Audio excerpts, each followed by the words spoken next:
Манай нийсийн дүүргүүдийн засаг дарганаар хороодоо ажиллах байрыг шинжилэн батллаа.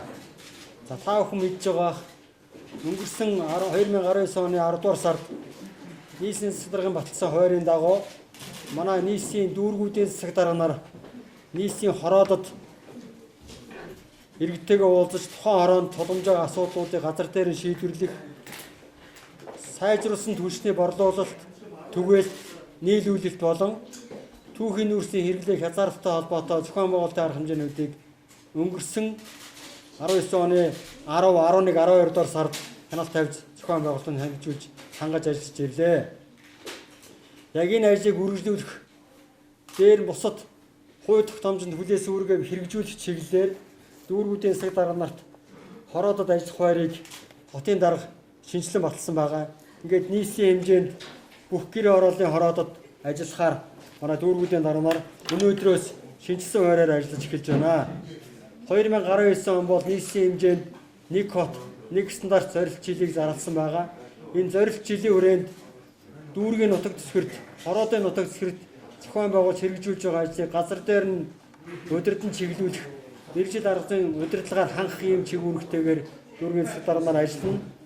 Мөн Монгол Улсын засгийн газрын 2018 оны 62 дахь тогтоолын хэрэгжилтийг дүүргийн нутаг дэвсгэрт зохион байгуулж хэрэгжилтийг хангуулах, түүхийн нүүрсийн хэрэглээг хязгаарлах, сайжруулсан түлшний нийлүүлэлт, борлуулалт, түгээлтийг хангах асуудлыг газар дээр нь зохион байгуулж шийдвэрлэх ийм чиглэлтэй ажиллана.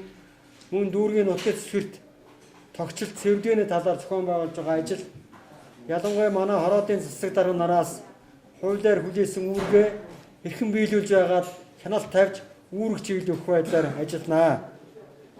Мөн 2020 онд нийслэлийн хэмжээнд зохион байгуулагдах хөрөнгө оруулалт бүтээн байгуулалтын ажлын явцыг газар дээр нь зохион байгуулж шуурхай арга хэмжээ мөн авах юм. Мөн төгсөлт нь юу гэхээр тухайн хорооны нутаг дэвсгэр тулгамжаага асуудлуудыг газар дээр нь шийдвэрлэх, иргэдээс гарч байгаа өргөдөл гомдлыг шуурхай барагдуулж зохион байгуулах асуудлуудыг нэгдсэн байдлаар зохион байгуулж ажиллах юм аа. Ер нь бүх шатны засаг дарга бол Монгол Улсын үндсэн хууль, засаг захиргаа, нутаг дэвсгэрийн нэгж түүний удирдлагын тухай хуулинд заасан тухайн нутаг дэвсгэртэй төрийн удирдлагыг хэрэгжүүлэх чиг үүргэхээс засаг төрийн төлөөлөгч мөнгө заасан байдаг. Энэ үүргээ манай дүүргийн засаг дарга нар газар дээр нь хэрэгжүүлж ажиллах ийм үндсэн чиг үүрэгтэй ажиллах юм аа. Өөрөөр хэлбэл иргэд ч гэсэн манай дүүргийн засаг дарга хэдний өдөр манай хороонд ажиллах вэ гэдэг нь тодорхой харагдана.